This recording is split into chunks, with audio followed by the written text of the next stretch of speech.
Hello and good morning to you all. Morning spot से मैं हूं आपकी होस्ट शाइस्ता शहजाद और उम्मीद करती हूं कि आप सब खैरियत से होंगे। आपकी सुबह का आगाज़ बहुत अच्छा हुआ होगा और अगर अभी तक नहीं हुआ तो डेफिनेटली मेरा शो देखने के बाद तो हो ही जाएगा।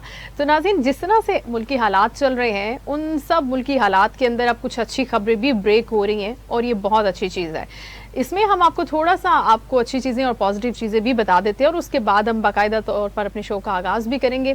अच्छी चीज़ें ये है कि जिस तरह से हमने पिछले दिनों देखा कि फ्यूल प्राइसेस में कमी हुई है और अब गवर्नमेंट जो है मज़ीद इस बात पर गौर कर रही है कि पेट्रोलियम मसनूआत की कीमतों में मज़ीद कमी लाई जाए और अब जो कमी का ऐलान होगा वो एक अच्छा कमी का इंदिया हो सकता है, which is a very good thing and positive thing. इससे हो सकता है कि महंगाई भी कम हो सके। इसके साथ साथ हम देख रहे हैं कि डॉलर की कदर गिर रही है, इंटरबैंक हो या फिर ओपन मार्केट हो, यहाँ पर दोनों जगहों पर हम देख रहे हैं कि डॉलर की कदर धीरे धीरे थोड़ी थोड़ी कम हो रही है, जिससे रुपया मुस्तहकम हो रहा है और इससे मुल्की मईशत को स्ट्रॉन्ग होने में, स्टेबल होने में बहुत मदद मिल रही है।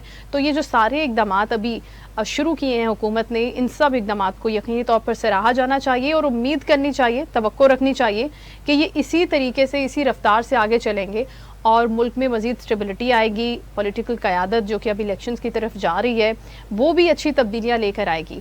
ये तो हो गई मुल्क की सूरत हाल की सारी बातें और इसके साथ साथ अगर हम एक और बात करें स्पोर्ट्स की भी, तो उसके अंदर वर्ल्ड कप का टाकरा जारी है। क्रिकेट फेम और फोमो और ये सब चीज़ें मौजूद हैं। क्रिकेट के शायकीन भी बड़ी तादाद में हैं। अब क्योंकि बड़ा मैच होने जा रहा है आज पाकिस्तान और श्रीलंका का, इससे पहले जो मैचेस हुए और इसकी तैयारियां हुई, इस मैच को पाकिस्तानी लेकर बड़े तवक्को भी कर रहे हैं, दुआ भी कर रहे हैं कि ये एक अच्छा मैच हो ताकि फिर जो अगला मैच भारत के साथ होना है उससे थोड़ा कॉन्फिडेंस मिल जाए, थोड़ा कॉन्फिडेंस बूस्ट हो जाए। ओपनर्स बड़ी ख़राब कारकर्दगी का मुजाहिरा भी करते हैं हमारी। इस सारी सूरत हाल पर हम बात कर लेते हैं कि अभी तैयारी कैसी है टीम की, क्या होने जा रहा है। हमारे साथ मौजूद हैं स्पोर्ट्स एंकर एनालिस्ट हाफिज इमरान, उनको अपने शो में वेलकम करते हैं। अस्सलाम वालेकुम इमरान, कैसे हैं आप? वालेकुम, बहुत शुक्रिया आपका। इमरान, आपकी आवाज़ ज़रा हमें कम आ रही है।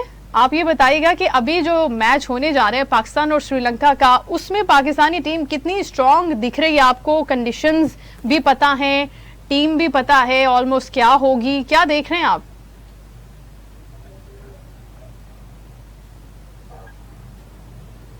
जी इमरान। जी शाइस्ता, देखिए पाकिस्तान ने अपना पहला मैच जो हॉलैंड के खिलाफ खेला था उसको फतह तो पाकिस्तान को हासिल हुई, लेकिन ये नहीं कहा जा सकता कि पाकिस्तान बड़ेतमाद अंदाज में या बड़े आप उसको कहें कि एक तरफा मुकाबले के बाद एक निस्बतन कमजोर टीम के खिलाफ मैच जीता है। पाकिस्तान की बॉलिंग, बैटिंग, फील्डिंग हर जगह पर एक अमली के हिसाब से भी पाकिस्तान की खराबियां और खामियां सामने आई और इसी चीज को देखते हुए फिर पाकिस्तान कि अगर टीम में अब ये भी सुना जा रहा है कि शायद कल के जो हमारा दूसरा मैच है जिसमें पाकिस्तान और श्रीलंका की टीमों ने आमने सामने आना है, उसमें हो सकता है कि फखर जमान टीम का हिस्सा ना हो और अब्दुल्ला शफीक को खिलाया जाए उनकी जगह पर। इसी तरीके से पाकिस्तान का जहाँ ओपनिंग पेयर है, एक ही मैच के बाद वर्ल्ड कप के अगर आप अपना ओपनर बदल रहे हैं तो इसका मतलब ये है कि आप इतने ज्यादा कंफर्टेबल नहीं है, को इतना ज्यादा आपके बेंच, आपके ड्रेसिंग रूम में, आपके पवेलियन में इतनी ज्यादा चीजें बिल्कुल आसानी के साथ नहीं चल रही हैं। उसके साथ साथ पाकिस्तान की बॉलिंग में भी मसाइल हैं, चूंकि नसीम शाह की अदम मौजूदगी में पाकिस्तान को एक नए गेंद का पार्टनर जो शाहीन अफरीदी का था वो उतना अच्छा नहीं है। हसन आए हैं, देखें कि वो टॉप टीम्स के खिलाफ, बिलखुसूस आज के मैच में जब श्रीलंका के खिलाफ उन्होंने खेलना है तो कैसी गेंदबाजी का मुजाहरा करते हैं। श्रीलंकन टॉप ऑर्डर बहुत अच्छा है, तेजी से रन बनाने की सलाहियत भी रखते हैं, अहमदाबाद में रन भी बनते हैं और यही इन्हीं चीजों को देखते हुए फिर हमारी जो स्पिन बॉलिंग है उसमें भी पाकिस्तान के मसाइल हैं। एक ऐसी जगह जहां पर भारत के स्पिनर्स विकेटें ले रहे हैं, हत्ता कि आप देखें कि जो हॉलैंड के स्पिनर थे पाकिस्तान के खिलाफ पहले मैच में, उन्होंने भी बड़ी अच्छी बॉलिंग का मुजाहरा किया,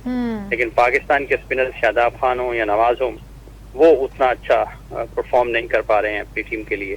तो इसके साथ साथ हिकमत अमली के एतबार से पाकिस्तान के फैसले भी हम सवालिया निशान रहे हैं माजी करीब में भी। तो देखना ये है कि आज पाकिस्तान किस हिकमत अमली के साथ मैदान में उतरता है। प्लेइंग 11 में क्या जो सुना जा रहा है कि फखर जमान को ड्रॉप कर दिया जाएगा, क्या ये दुरुस्त है? क्योंकि फखर को ड्रॉप करने का मतलब ये है कि अगर खुदा न खास्ता 2-3 मैचेस में इमामुल हक भी रन नहीं कर पाते हैं क्योंकि उनके भी बल्ला खामोश है, वो उतने ज्यादा रन नहीं कर पा रहे हैं। फिर आप इमाम को ड्रॉप करके दोबारा फखर को लेके आएंगे। ये बहुत सारी चीजें हैं जिन पे के ऊपर बातचीत हो रही है। फिर उसामा मीर बाहर बैठे हैं, शादाब, अगर आपने परफॉर्मेंस की बुनियाद पर ड्रॉप किया है फखर जमान को तो फिर परफॉर्मेंस की बुनियाद पर तो फिर शादाब भी बाहर होते हैं। तो ये पिक एंड चूज जो है कि आप अपने मनपसंद को रख लें, मन और जिसको आप मतलब मनपसंद नहीं कहा जा सकता, लेकिन ये दोहरा मयार है ना कि एक ही वजह से एक ही बुनियाद बनाकर एक खिलाड़ी को टीम में शामिल कर लिया जाए और एक को ना रखा जाए। मतलब आप ये कह रहे हैं कि मेरिट जो है वो सेम होना चाहिए खिलाड़ियों के लिए। देखें, मतलब परफॉर्मेंस की बुनियाद पे अगर आप फखर जमान को ड्रॉप कर सकते हैं तो परफॉर्मेंस की बुनियाद पर आप शादाब को भी ड्रॉप कर सकते हैं। अगर आपके पास बेंच में अब्दुल्ला शफीक मुतबादिल के तौर पर फखर के मौजूद थे तो आपके पास उसामा मीर भी मुतबादिल के तौर पर फखर के मौजूद है। तो ये बड़ी मतलब है कि एक सवालिया निशान है फैसले साजी जो है पाकिस्तान क्रिकेट टीम की। ये तो हमने इमरान हमने पहले भी बारहा डिस्कस किया है। इवन जब एशिया कप की भी हम बात कर रहे थे आपके साथ, तब भी हमने इन सारी खामियों को एड्रेस किया हुआ है। ये सारे वही मसले हैं और अब वही टीम हमारे सामने एक मरतबा फिर खड़ी है। तो अब थोड़ा सा कॉन्फिडेंस बूस्ट होगा टीम का। ऐसे कुछ मेंबर्स हैं टीम में क्योंकि कॉन्फिडेंस तो शायद मेरा नहीं ख्याल है कि कोई पाकिस्तान इतने अच्छे एतमाद में है। अगर ऐसा हो, कॉन्फिडेंस हो, तो फिर ये ना हो कि आप एक ही मैच के बाद फखर को ड्रॉप कर दें।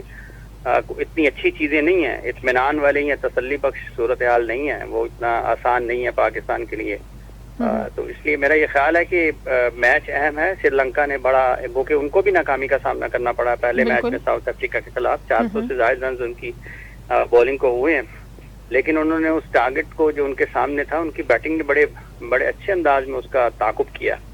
गो कि वो रन नहीं कर पाए उतने ज्यादा, लेकिन उनके बल्लेबाजों ने ऐसा नहीं लगा कि एक तरफा मुकाबले के बाद मैच को हार दिया। थोड़ा फाइट करें ना, थोड़ा जी अफ्रीका की रेजिस्टेंट मैच रेजिस्टेंट जो है ना, अगर रेजिस्टेंस मैदान में आ जाए इमरान तो फिर किसी को भी बुरा नहीं लगता, ना देखने वाले को ना खेलने वाले को। उन्होंने मुकाबला किया। उन्होंने 400-425 रन खाने के बाद वो उनका एतमाद खराब नहीं हुआ, वो गिरे नहीं है कि मैच उनके हाथ से निकल गया। उन्होंने उस टारगेट को चेज करने के लिए गए हैं और उन्होंने 10 ओवर्स में 100 रन कर लिए थे शुरू के 10-11 ओवर्स में। अगर 10-11 ओवर्स में 100 रन कर लिए तो उसका मतलब है कि 350 रन 40 ओवर्स में पीछे थे और 5-6 ओवर्स वो पहले आउट हो गए। एक आधी पार्टनरशिप उनकी बेहतर लग जाती तो कोई पता नहीं था कि वो उस हदफ के करीब पहुंच जाते या हासिल भी कर लेते।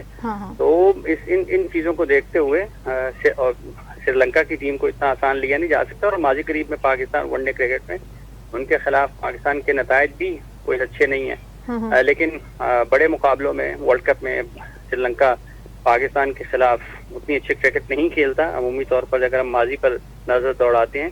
लेकिन अब देखना ही है कि आज के मैच में क्या दोनों टीमों में से कौन बेहतर फैसले करता है। ठीक है, लेकिन कौन सा कप्तान कंडीशंस के हिसाब से अपने खिलाड़ियों का बेहतर इस्तेमाल करता है। लेकिन पाकिस्तान की टीम में सलाहियत तो है, लेकिन जो टॉप प्लेयर्स हैं उनकी फॉर्म अच्छी नहीं है, जो सबसे बड़ा ये तो सबसे बड़ा अलमिया है ना इमरान कि वो इतना स्टेबिलिटी से नहीं खेलते और फिर सारा प्रेशर जो है वो मिडिल ऑर्डर ऑब्वियसली उसको झेल रहा होता है। लेकिन अब आज के मैच में आप क्या देख रहे हैं कि बाबर परफॉर्म कर पाएंगे, क्योंकि उनका बल्ला भी पिछली बार नहीं चला था। बड़ी करना पड़ेगा ना, बाबर अगर परफॉर्म नहीं करते हैं या पाकिस्तान का ओपनिंग पेयर नहीं चलता है तो जो एक सेट टोटल आप अगर करना चाहते हैं या आप हदफ के ताकुब में जा रहे हैं तो वो आप मतलूबा नताइज हासिल नहीं कर पाएंगे। बाबर पाकिस्तान की टीम के सबसे अहम खिलाड़ी हैं कप्तान होने के साथ साथ, और अगर वो परफॉर्म नहीं करते हैं तो फिर पाकिस्तान की टीम बहुत ज्यादा दबाव में आती है उनके अच्छा ना खेलने पर। इसी तरह अगर शाहीन आफरीदी बॉलिंग में विकेट नहीं लेते हैं तो पाकिस्तान के दीगर बॉलर्स भी दबाव में आते हैं। तो ये पाकिस्तान के जो टॉप क्रिकेटर्स हैं इनकी परफॉर्मेंस का आना पाकिस्तान के वर्ल्ड कप के सफर के लिए, अच्छे सफर के लिए निहायत अहमियत रखता है। Rightly said Imran. एक थोड़ी सी हटके थोड़ा सा टेक्निकलिटी से बात कर लेते हैं कि अभी जो हम बैठे हुए हैं यहाँ पर या पाकिस्तानी शायकीन मैच देखते हैं तो उसी तरह की हाई एक्सपेक्टेशंस रखें, क्योंकि फिर डिसअपॉइंटमेंट भी बड़ी हाई लेवल पे चली जाती है मैच को लेकर। देखें शाइस्ता, जो शायकीन की तवक्को होती है बिलखुसूस जब आप वर्ल्ड कप में होते हैं तो हमेशा बुलंद तवक्कुआत होती हैं। लोग तवक्कुआत वाबस्ता रखते हैं और लोग अपनी टीम को फतहयाब भी देखना चाहते हैं। तवक्कुआत तो हैं, ये तो आपको उस वक्त अंदाजा होगा कि कितनी तवक्कुआत है अगर पाकिस्तान टीम खुदा न खास्ता अच्छा नहीं खेलती है। तवक्कुआत लोगों को बहुत हैं, ऐसा नहीं है कि पाकिस्तान टीम से तवक्कुआत नहीं है। अब इन तवक्कुआत पर पूरा उतरते हैं खिलाड़ी या नहीं उतरते हैं, इस बारे कुछ कहना तो कबल अज़ वक्त है। लेकिन पाकिस्तान की टीम में इतनी सलाहियत जरूर है कि वो जो तवक्को की जाती है वो नताइज दे सकते हैं। लेकिन इस वक्त पाकिस्तान की कॉम्बिनेशन में, पाकिस्तान की टीम फॉर्मेशन में, कॉम्पोजिशन में इश्यूज हैं। ऐसा नहीं है कि इश्यूज नहीं होते तो आप एक ही मैच के बाद फखर जमान को ड्रॉप कर देते। ये गैर मामूली फैसला है और इसी तरह से आपकी बॉलिंग में भी इसी तरह के मसाइल हैं। तो तवक्कुआत वाबस्ता हैं, लेकिन अब ये तवक्कुआत पर पूरा कैसे उतरेंगे ये बहरहाल सवालिया निशान, ये सवालिया निशान है। Thank you so much. Hafiz Imran हमारे साथ मौजूद थे और हाफिज हमेशा कहते हैं कि ये जो मसाइल हैं, ये जो हिकमत अमली के मसाइल हैं, इनको हमेशा एड्रेस करना चाहिए। इनके ऊपर जब बात करेंगे तो उससे बेहतरी निकलती है। अब फ़खर ज़मान को अगर ड्रॉप कर दिया तो इसके ऊपर भी वो कह रहे हैं कि ये आपने कैसा फ़ैसला किया। फ़ैसले बड़ी मजबूत होते हैं, कुव्वत आपके पास जो फ़ैसला साजी की होती है आप उसको यूज़ करें। आप अगर किसी चीज़ के ऊपर स्टैंड करें तो फिर गो विद इट और उसको देखें और फुल हैंड देकर उसको उस तरीके से लेकर चलते हैं जब, तो फिर ये फैसले जो है सामने आते हैं। लेकिन लेट्स होप एंड प्रे कि मैच बहुत अच्छा जाए और पाकिस्तान विन करे, क्योंकि बहुत ज़रूरी है पाकिस्तान के लिए आज का ये मैच जीतना। प्रोग्राम में हम आगे भी बढ़ेंगे, कुछ दीगर टॉपिक्स भी डिस्कस करेंगे, लेकिन अभी यहाँ पर वक्त हुआ है ब्रेक का। Stay with us.